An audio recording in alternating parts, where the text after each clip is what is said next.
أشهد أن لا إله إلا أنت أستغفرك وأتوب إليك رب زدني علما رب اشرح لي صدري ويسر لي أمري واحلل عقدة من لساني يفقهوا قولي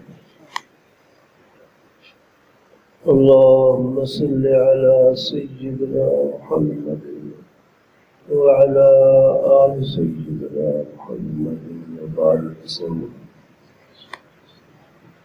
اللهم صل على سيدنا محمد النبي الأمي وآله وبارك وسلم میرے محترم بزرگوں دوستوں عزیزوں، یہ جو سلاسل روحانیہ ہیں، قادریہ، نقشبندیہ، چشتیہ، سہروردیہ، اس کے علاوہ بھی بہت سے سلسلے ہیں، لیکن امت میں قبولیت عامہ ان 4 سلسلوں کو حاصل ہوئی، جیسے فقہ، حنفیہ، مالکیہ، شافعیہ، حنبلیہ، 4 فقہ ہیں۔ فقہ اور بھی ہے، بہت سے مجتہدین گزرے ہیں، لیکن قبولیت عامہ یہ ان 4 فقہ کو حاصل ہوئی۔ دنیا میں جتنے مسلمان ہیں، یا حنفی ہے، یا مالکی ہے، یا شافعی ہے، یا حنبلی ہے، زیادہ تر قبولیت عامہ ان 4 فقہ کو حاصل۔ یہ ہمارا برصغیر ایشیا کا علاقہ، پاکستان، بنگلہ دیش، افغانستان، ہندوستان، سارے یہ حنفی لوگ ہیں۔ تھوڑے بہت 1-2% دوسرے لوگ ہیں سفر کیے، اور یہ Philippines, Thailand, Malaysia, Indonesia, یہ سب شافعی ہیں۔ سعودی عرب کے قریب کی ریاستیں یہ حنابلہ ہے، حنبلی ہے۔ یہ شام کے علاقے یہ مالکی ہے۔ اس طرح زیادہ تر امت نے ان 4 فقہ کو لیا ہے۔ اسی طرح امت میں پذیرائی اور قبولیت عامہ ان 4 سلسلوں کو حاصل ہوئی ہے، قادریہ، نقشبندیہ، چشتیہ، سہروردیہ۔ ان 4 کے ناموں کی وجہ بھی ان کے مشائخ کے نام ہے۔ قادریہ سلسلہ حضرت محمود سبحانی، غوث اعظم سیدنا شیخ عبدالقادر جیلانی کا ہے، اس لیے ان کی نسبت سے وہ قادریہ کہتے ہیں۔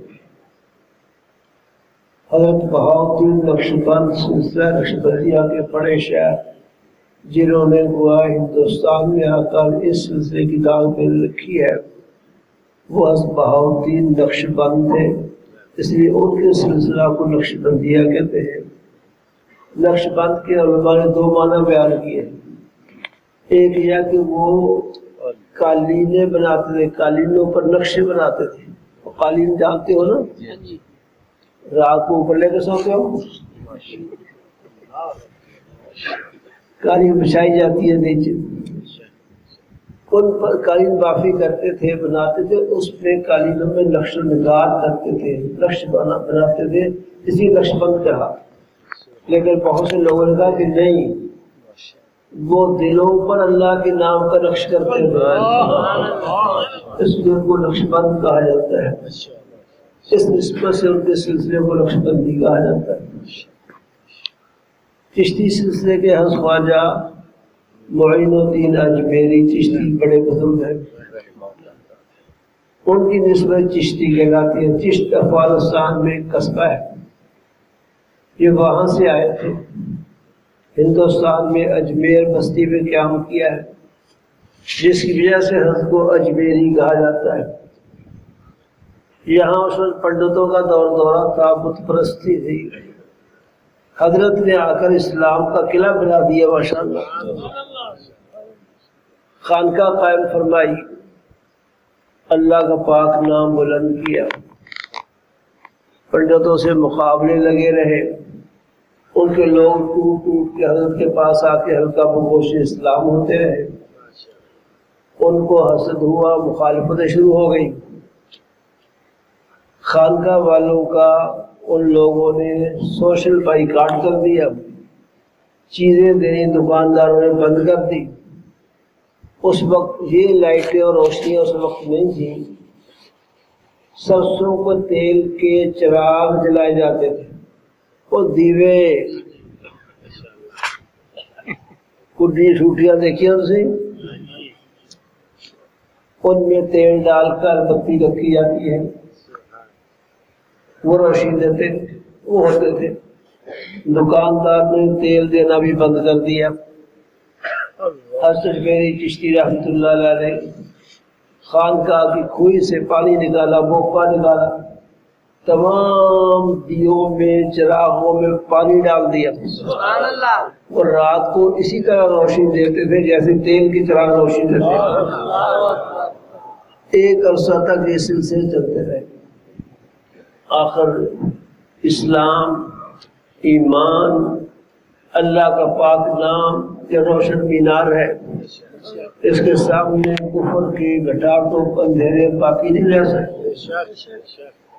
بہت کثرت سے لوگ ہیں اپنے ہاتھ پر مسلمان ہوئے۔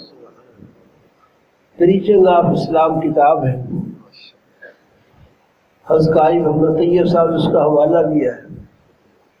اس میں لکھا ہے کہ روحانیت کے شہنشاہ حضرت میری چشتی ایسی شخصیت گزرے ہیں جن کے ہاتھ پر براہ راست 90 لاکھ ہندو مسلمان ہوا ہے۔ 90 لاکھ۔ یہ ہمارے اس علاقے میں ایمان اسلام لانے والے صوفیہ کرام ہیں، اور یہ ضامین کا احسان ہے، انہوں نے اس علاقے کو ایمان دیا ہے، اسلام لائے ہیں، اسلام کو پھیلایا ہے۔ تو ان کی نسبت سے چشتی کہا جاتا ہے، سلسلہ چشتیہ کو، اس سلسلے کو چشتیہ کہا جاتا ہے، اس لیے کہ ان کا نام ہے خواجہ معین الدین اجمیری چشتی۔ باقی کیا رہ گیا؟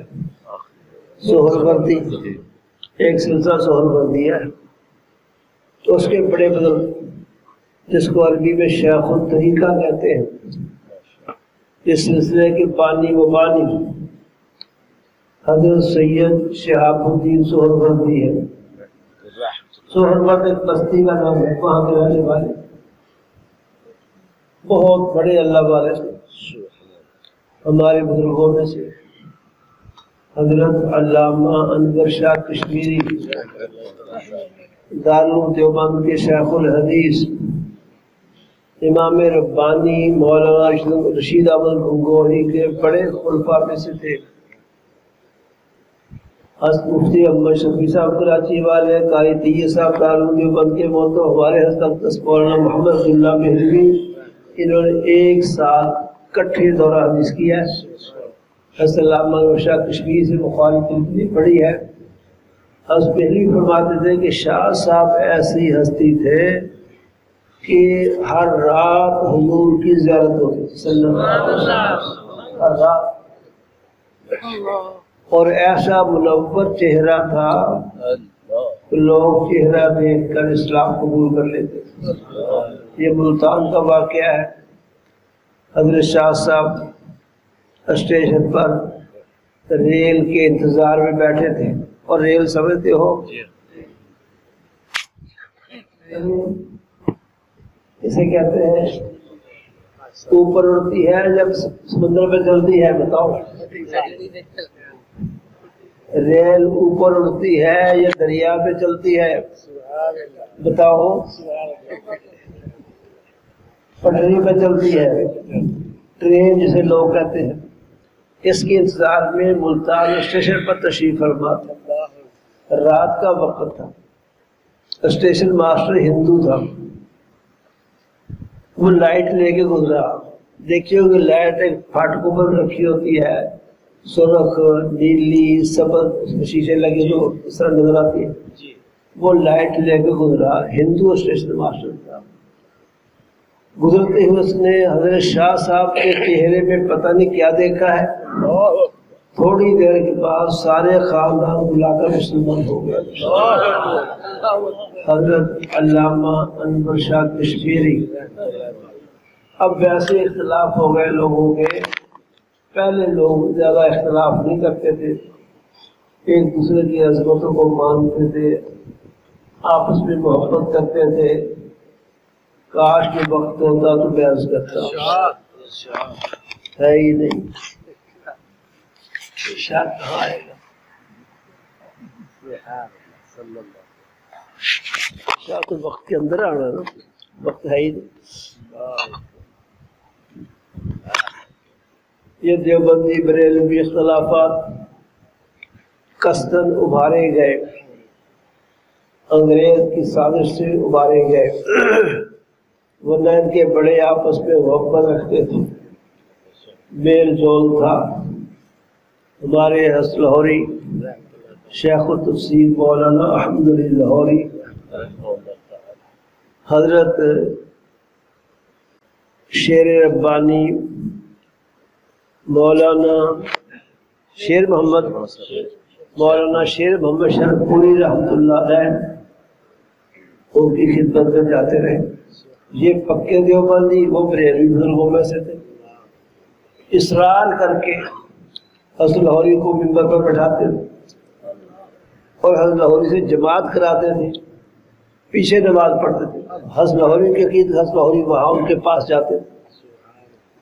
ایک دفعہ حضرت پوری رحمۃ اللہ علیہ تانگے پہ جا رہے تھے. اس وقت گاڑیاں کاریں نہیں ہوتی تھی، ایسی گاڑی کسی کے پاس، شہر میں 2-4 گاڑیاں، ورنہ تانگے، گھوڑے، اونٹ اور بیل گاڑیاں، خچر اور چاند گاڑیاں یہ زیادہ چلتے تھے. اور چاند گاڑی سمجھتے ہو؟ چاند گاڑی اس گاڑی کہتے ہیں جس میں ڈرائیور گدھا ہو.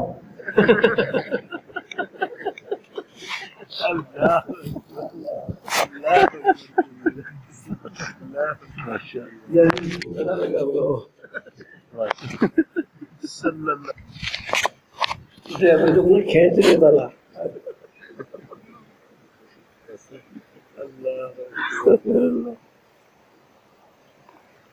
بڑے بڑے لوگوں کے پاس گاڑیاں نہیں تھی. اس صوبوں میں 2-4 گاڑیاں ہوتی ہیں، ایک صوبے میں 2-4 گاڑی. اس زمانے کی بات. اب تو گھر گھر گاڑی آ گئی. اللہ نے بہت راحتیں آسانیاں پیدا فرما دی. شکر ادا کرنا چاہیے. ایک دوست ہمارے تھے کہ آج کل عام انسان کو وہ سہولتیں حاصل ہو گئی جو پہلے بادشاہوں کو بھی دیتی ہیں. اللہ نے اتنی آسانیاں پیدا فرما دی. تو حضرت شرف پوری رحمۃ اللہ لاہور میں تانگے پہ جا رہے تھے.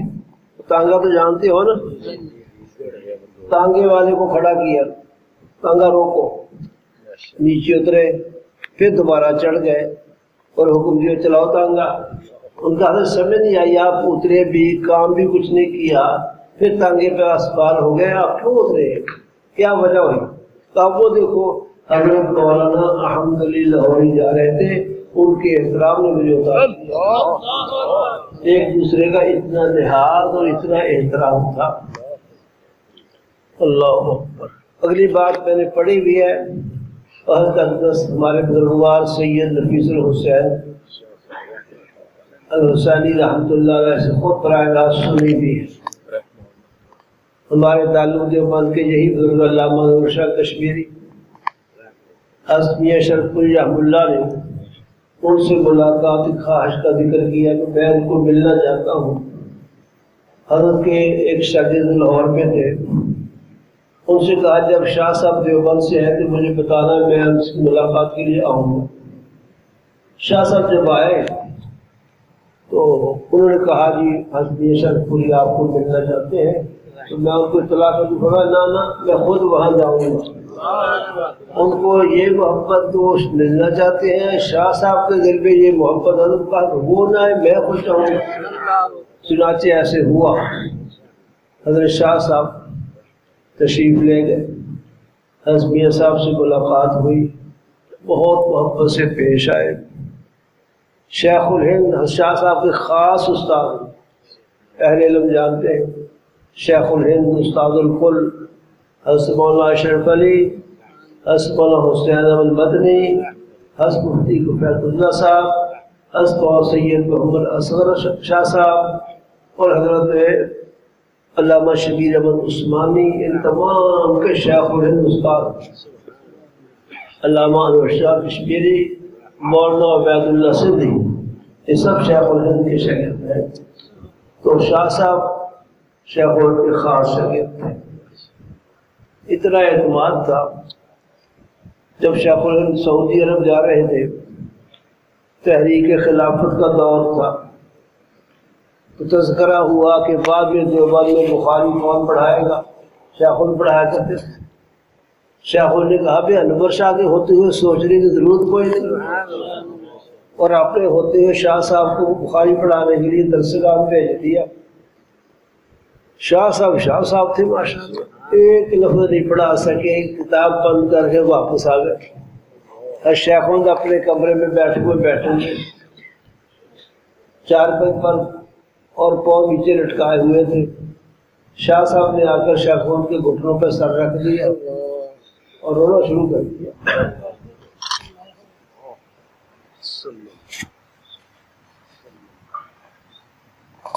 بہت روئے۔ آخر میں شیخ الہند نے فرمایا انور شاہ، جب تک میں یہاں ہوں آپ کو بخاری میں مشکل پیش آئے گی، لیکن جب میں یہاں سے چلا گیا تو ہندوستان میں آپ سے بڑا شیخ الحدیث نہیں ہوگا۔ ایسے ہی ہوا، ہندوستان ہی نہیں پوری دنیا میں اس سے بڑا محدث نہیں شیخ الحسن علامہ شاہ کشمیری، اتنا اللہ نے ان کو علم دیا تھا، پوری دنیا میں ان جیسا عالم نہیں تھا۔ اور میں دیکھا کہ 500 سال کے بعد اتنا بڑا عالم پیدا ہوا ہے، اللہ کو رحمت ان پر نازل فرمائے۔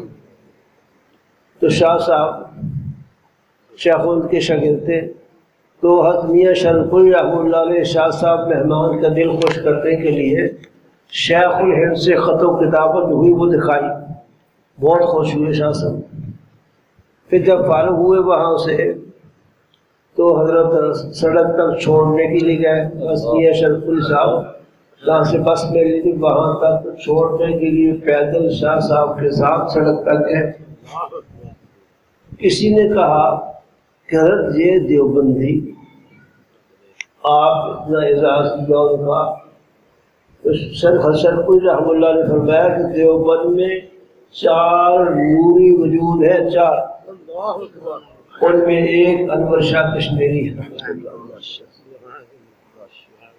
سڑک جب جاتے ہوئے شاہ صاحب نے ایک بات کہی، حضرت پوری رحمۃ اللہ سے فرمایا حضرت میرے کمر کو تھپکی دے دو۔ وہ پنجابی بول رہے سر پوری، شاہ صاحب کو کمی ہے، بہت اعزاز کیا، بڑی عزت بخشی۔ ایک مولانا عبدالرحیم صاحب تھے جو حضرت لاہوری کے شاگرد تھے تفسیر میں، میاں شرف پوری کے خاتم تھے، لیکن اس موقع پر اپنی زمین پہ گئے ہوئے تھے، وہاں شرف پور میں حضرت شرف پوری کے پاس نہیں تھے۔ رات کو وہ آئے تو شرف پوری نے ایک بات کہی، کہا عبدالرحیم بھائی، عبدالرحیم تم تھے نہیں یہاں، میرے پاس دیوبند والے علامہ انور شاہ کشمیری آئے تھے، میرے کول علامہ انور شاہ کشمیری دیوبند والے آئے سی، انہوں نے دل پہ عشق الہی دا سور پخدا پیا، انہوں نے دل پہ عشق الہی دا سور پخدا پیا۔ اس حد تک دیوبندی اور بریلویوں کی آپس میں محبتیں تھیں۔ اللہ کرے پھر وہ دور آ جائے۔ انگریز نے سازش کر کے مسلمانوں کے ان 2 گروہوں میں تقسیم کی۔ اللہ پاک ہمارے سب حضرات کو اس پہ اعتدال نصیب فرمائے، انہیں بھی اور ہمیں بھی۔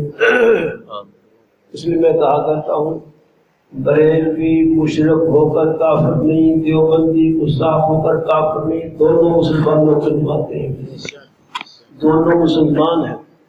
اللہ کرے یہ اکٹھے ہو جائے۔ تھوڑا بہت اختلاف رہ جائے کوئی بات نہیں، کہ جمعرات کا، کوئی 11ویں کا، کوئی حلوے کا، کوئی کھیر کا، کوئی سیویوں کا اختلاف رہے تو کوئی نہیں، اختلاف برداشت کرنا چاہیے. کیا خیال ہے؟ حلوے سارے کھاتے ہیں، ادھر جمعرات کو کھا لیتے ہیں، جو جمعرات کے علاوہ تخصیص کے بغیر کھا لیتے ہیں. حلوہ چیز ہی ایسی ہے اس کو چھوڑا نہیں جا سکتا. اس لیے کہ حضور اقدس صلی اللہ علیہ وسلم کے بارے میں صحابہ نقل کرتے ہیں، قال رسول اللہ صلی اللہ علیہ وسلم يحب الحلواء والعسل. حلوہ کو لمبا کھینچا ہے حلوے کی وجہ سے نہیں، عربی کا ضابطہ ہے، حمزے سے پہلے مد آتی ہے، کیوں علماء جانتے ہیں، علماء جانتے ہیں حلوے کو میں حلوے کی میٹھے کی وجہ سے کھینچا. قال رسول اللہ صلی اللہ علیہ وسلم يحب الحلواء والعسل. حضور حلوے اور شہد کو پسند کرتے ہیں. حلوہ اس لفظ کے دو معنی کیے گئے. ایک معنی ہے حلوے کو معنی میٹھا، بس حضور کو میٹھا پسند تھا. جیسے بعضوں کو نمک پسند ہوتا ہے، بعضوں کو میٹھا پسند ہوتا ہے. ذہین آدمی کو میٹھا زیادہ پسند ہے. پتہ آپ کو جامعہ شفیع لاہور میں قاری احمد صاحب تعلیم دیوبند کے موت تشریف لائے ہوئے حضرت نے یہ بات ذکر کی کہ وہ ذہین آدمی میٹھے کو بہت پسند کرتا ہے. ایک آدمی اپنے کپ پہ زیادہ میٹھا ڈال رہا تھا، فرمایا میں نے یہ کہا ہے کہ ذہین آدمی میٹھے کو زیادہ پسند کرتا ہے، یہ نہیں کہا کہ زیادہ میٹھا کھانے سے ذہین بن جاتا ہے. سمجھ آئی؟ بہت سے لوگوں کو سمجھ کوئی نہیں آئی. حلوہ کا لفظ آیا ہے، اس حلوے کا ایک دوسرا معنی بھی ہے جس کو ہم حلوہ کہتے ہیں. جس کو حلوہ ہم کہتے ہیں وہ معنی بھی آتا ہے. سوجی کا بنا ہوا حلوہ، بادام کا حلوہ، فلاں کا حلوہ، سون کا حلوہ. سون حلوہ بھی ہوتا ہے. مجھے آج تک اسے پتہ نہیں چلا سون حلوے کو سون حلوہ کیوں کہتے ہیں، حالانکہ وہ کالے رنگ کا ہو. خوبصورتی کوئی نظر نہیں آتی، شاید لذیذ زیادہ ہوتا ہے اس میں سونا ہو گیا، یا اس کا پہلے بنانے والا آدمی سون نامی ہوگا، سون حلوہ کہتے ہیں اس کو. حلوے پر ایک شعر یاد آیا، پہلے کئی دفعہ سنایا. ایک شاعر گزرا ہے قطبی، حلوہ اس کو بہت پسند. وہ کہتا ہے حلوے دا دریا ہووے تے بیڑی ہووے ڈوئی. اور ڈوئی سمجھ بڑا چمچا، ڈوئی چلے بڑے چمچے. حلوے دا دریا ہووے تے بیڑی ہووے ڈوئی، کھانے والا میں ہوواں شالا ہور نہ ہو گئی کوئی. اتنا حلوہ پسند ہے کہ دریا حلوے دا، کھانے والا دوسرا کوئی نہ، ایک منٹ نہیں. حلوہ بریلوی کھاتے ہیں تو کوئی بات نہیں، وہ دن کی تفصیل سے کھاتے ہیں. ہم بھی اوقات میں کھاتے حلوہ، ہم بھی سارے کھاتے ہیں، اس لیے حلوے سے کوئی انکار نہیں ہے. اس لیے ایسے اختلاف برداشت کر لیے، ایسے اختلاف برداشت کر لیے. ختم نبوت کا مسئلہ اہم ہے، صحابہ کی عظمت کا مسئلہ اہم ہے، حضور صلی اللہ علیہ وسلم کی ناموس کا مسئلہ اہم ترین ہے. نماز اہم چیز ہے، بالاتفاق سب مانتے ہیں. ان چیزوں پر محنت کی جائے، امت میں ان چیزوں کو زندہ کیا جائے. بریلوی، دیوبندی، اہل حدیث مل کے کریں یہ کام. آپس کے اختلاف کو بڑھا دیں.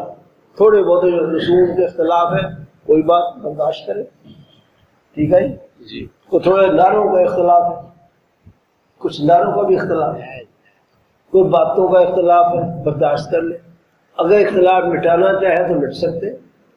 جب 53 کی تحریک چل رہی تھی، 53 کی تحریک ختم نبوت، اللہ ختم نبوت میں شہید ہونے والوں کو درجات بہت بلند کرے. اس مسئلے کے پیچھے بڑی قربانیاں ہیں. 13,000 آدمی شہید ہوا اس تحریک میں. 13,000، یہ 13,000 صرف لاہور کی تعداد، لاہور شہر میں ایسا ہوا. گولی مارنے کا حکم تھا، جو نعرہ لگانے ختم نبوت کا، لوگوں نے نعرے لگائے، اپنے جگر پیش کیے اور شہید ہوتے رہے. گولی چلا دی گئی تھی اور جب اٹھایا گیا 13,000 لاشیں تھی.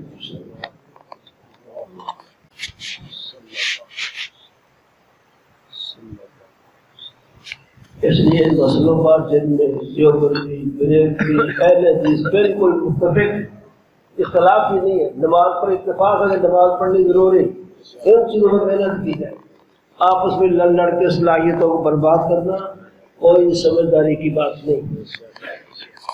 کیا کہہ رہا تھا میں، بات میں چلی گئی کہ آپس میں یہ حضرات میل جول رکھتے تھے، دیوبندی بریلوی قادری آپس میں محبتیں تھیں۔ ایسے ہی پیر مہر علی شاہ صاحب، یہ بھی بریلوی مسئلے کے شمار ہوتے ہیں۔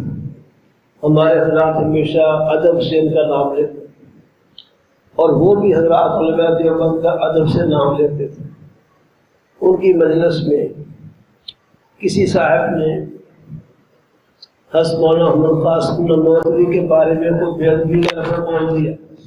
انہیں کسی آدمی نے، حضرت شاہ صاحب فرمانے لگے تم ایسی شخصیت کے بارے میں بے ادبی کرتے ہو جو اللہ کی صفت علم کے مظہر عطم۔ یہ حضرت میر شاہ صاحب نے بانی تعلق دیوبند مولانا محمد قاسم نانوتوی کی تعلق سکھایا۔ ایسی مجھے ایک بات سنائی حضرت مولانا سید نفیس الحسین شاہ صاحب نے،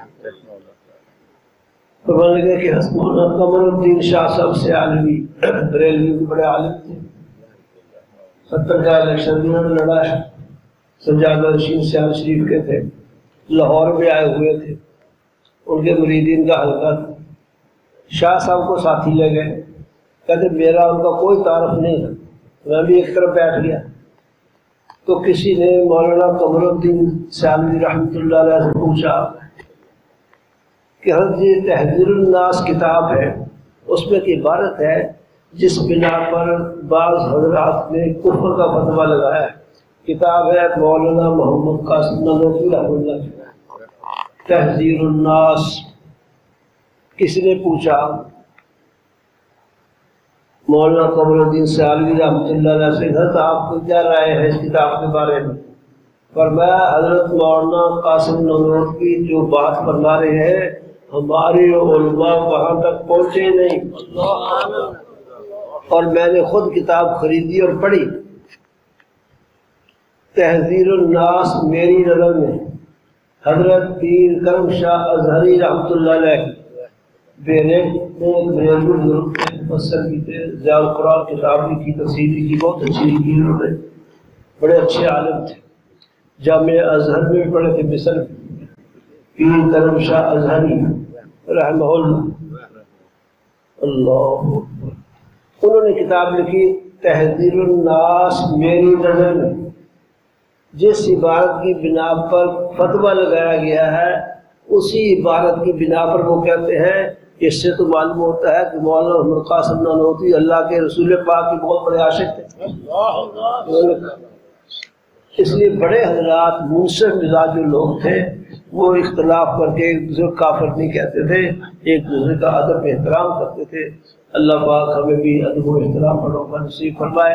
تو حضرت سید نفیس الحسینی شاہ صاحب نے بتایا کہ ایک بات تو مولانا قمر الدین شاہ صاحب قمر الدین صاحب نے اس وقت یہ کہی تحذیر الناس کے بارے میں، ایک بات علامہ انور شاہ کشمیری کے بارے میں کہی، عجیب بات کہی۔ شاہ صاحب کا ذکر خیر ہوا، علامہ انور شاہ کشمیری دارالعلوم دیوبند کے شیخ الحدیث، ان کے بارے میں کہا کہ علامہ انور شاہ کشمیری کا حافظہ نبی پاک صلی اللہ علیہ وسلم کا معجزہ ہے۔ کتنی بڑی بات فرمائی ہے۔ حضرت شاہ صاحب کو بڑا حافظہ دیا، ایک دفعہ کتاب پڑھے تو زبانی یاد ہو جاتی تھی، بڑے ان کے واقعات عجیب و غریب یادداشت کے، بڑا حافظہ تھا۔ اس لیے فرمایا کہ علامہ انور شاہ کشمیری کا حافظہ نبی پاک صلی اللہ علیہ وسلم کا معجزہ ہے۔ یعنی اس حد تک ایک دوسرے کا ادب و احترام تھا۔ اللہ کرے پھر شروع ہو جائے اور مل کے دین کا کام کرنے والے بنے۔ میں سید شہاب الدین سہروردی کی بات کر رہا تھا، ختم۔ سید شہاب الدین سہروردی سلسلہ سہروردیہ کے بانی ہیں، یہ 4 سلسلے ذکر کیے تھے نا، قادریہ، نقشبندیہ، چشتیہ، سہروردیہ۔ ظہر پڑھتی. چوتھا سلسلہ اس کے بانی ہے حضرت مولانا سید شہاب الدین سہروردی علامہ کشمیری ہے. فیض الباری میں حوالہ موجود ہے. حضرت شاہ صاحب لکھتے ہیں، فرماتے ہیں کہ سید شہاب الدین سہروردی روزانہ 60 قرآن کی تلاوت کرتے تھے. 6 جمع 1 ساتھ نہیں، 50 جمع 10 اور 40 تفریق 100 کتنے بڑھ گئے؟ 140 بڑھ گئے نا. 40 تفریق 100 140 بن گئے. بوڈو بھی حساب ریاضی بہت ہائی ہے. 200 40 تفریق 100 140 بن گئے نا. 60 بن گئے. روزانہ 60 قرآن حضرت شہاب الدین پڑھتے تھے. پڑھے نہیں جا سکتے، یہ ان کی کرامت تھی. اولیاء اللہ کی کرامات پر حق ہے، اور کرامت سے اولیاء اللہ سے وہ کام ہو جاتے ہیں جو ہم لوگ نہیں کر سکتے. سید علی المرتضی شیر خدا رضی اللہ تعالی عنہ، وہ اپنے خادم سے غلام سے کہتے میری سواری تیار کرو، سفر پہ جانا ہے. جتنی دیر میں ان کی سواری تیار ہوتی تھی اتنی دیر میں پورا قرآن پڑھ لیتے. یہ کرامت سید علی. کرامات اولیاء پر حق ہے. جو چیزیں ہماری عقل سے بالا ہے نہیں ہو سکتی وہ اولیاء اللہ سے ہو جاتی ہے. ہمارا کافی دیر ہو گئی. اللہ بھی ہمیں تمام اولیاء اللہ کا ادب کرنے کی، محبت کرنے کی، ان کی طرز کی زندگی اختیار کرنے کی توفیق دے.